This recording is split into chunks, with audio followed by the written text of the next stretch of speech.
হেরেও বলছেন পদত্যাগ করব না। ঠিক সেই রকমই রাজ্যে ক্ষমতা হারিয়েও পঞ্চায়েতে প্রাক্তন মুখ্যমন্ত্রী মমতা বন্দ্যোপাধ্যায়ের ছবি দেখে পঞ্চায়েত অফিসে পার্টি অফিসে পরিণত করেছে, এমনটাই জানালেন বিজেপির বীরভূম সাংগঠনিক জেলার সাধারণ সম্পাদক শ্যামসুন্দর গড়াই।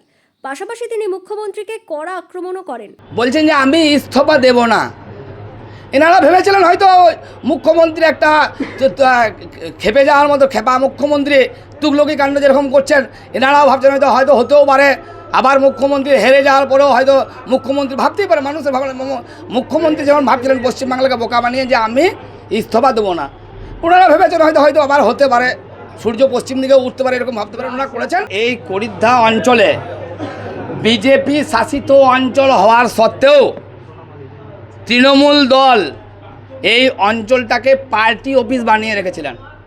রাজ্যে পালাবদলের পর রাজ্যের শাসনভার শুভেন্দু অধিকারী নেওয়ার পর আজ সোমবার সিউড়ির 1 নম্বর ব্লকের করিদ্ধা গ্রাম পঞ্চায়েতে হাজির হন বিজেপির জয়ী পঞ্চায়েত সদস্যরা। তারপর তারা সেখানে থাকা প্রাক্তন মুখ্যমন্ত্রী মমতা বন্দ্যোপাধ্যায়ের ছবি সরিয়ে ভারত মাতা ও প্রধানমন্ত্রী নরেন্দ্র মোদীর ছবি লাগিয়ে দেন। পাশাপাশি দ্রুত সেখানে বর্তমান মুখ্যমন্ত্রী শুভেন্দু অধিকারীর ছবি লাগানোর জন্য জানিয়ে দেওয়া হয়, তা না হলে কড়া ব্যবস্থা নেওয়া হবে বলেও জানানো হয়। তৃণমূল আর নেই, তৃণমূল এখন প্রাক্তনী।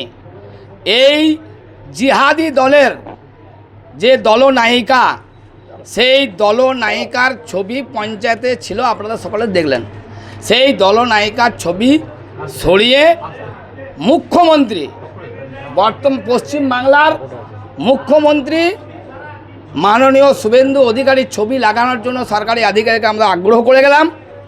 এবং ভারত মাতৃকা, যে ভারতে আমরা জন্মগ্রহণ করে বড় হয়েছে আর যে ভারতের এই পবিত্র ভূমিতে এই পঞ্চায়েত অফিস চলছে, সেই ভারত মাতৃকার ছবি আমাদের এই করিদ্ধা অঞ্চলের মাননীয় উপপ্রধান সঞ্জীব বাগদি, পঞ্চায়েত সমিতির আমাদের সদস্যা রীতা মুন্সি দিদি, ভারত মাতৃকা এবং দেশের যশস্বী প্রধানমন্ত্রী, দেশকে সঠিক জায়গায় নিয়ে যাওয়ার যিনি অক্লান্ত পরিশ্রম করছে, সেই যশস্বী প্রধানমন্ত্রীর ছবি আমরা এই পঞ্চায়েতে লাগিয়ে গেলাম এবং আধিকারিকদের বলে গেলাম, পঞ্চায়েতের নির্মাণ সহায়ক, সেক্রেটারি, এক্সিকিউটিভ ইঞ্জিনিয়ার যারা আছেন, বলে দিলাম যে যত দ্রুত সম্ভব রাজ্যের মুখ্যমন্ত্রী, এই পঞ্চায়েত রাজ্যের মুখ্যমন্ত্রীদের দ্বারাই চলবে, কোনো দল নির্দেশ মতো এই পঞ্চায়েত চলবে না।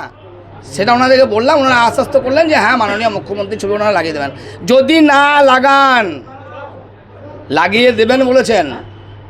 এখন আমরা সরকার পক্ষের দলের লোক, আমরা ওনাদেরকে আগ্রহ করলাম, আর যদি না লাগান তাহলে সেরকম যথাযোগ্য জায়গায় তাদেরকে ব্যবস্থাও ভারতীয় জনতা পার্টির পক্ষ থেকে করা হবে। সিউড়ি 1 নম্বর ব্লকের করিদ্ধা গ্রাম পঞ্চায়েত বিজেপির দখলে রয়েছে।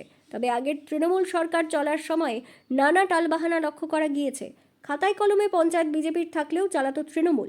এবার রাজ্যে পালাবদলের পর সেই চিত্রের বদল হতে লক্ষ্য করা যাচ্ছে।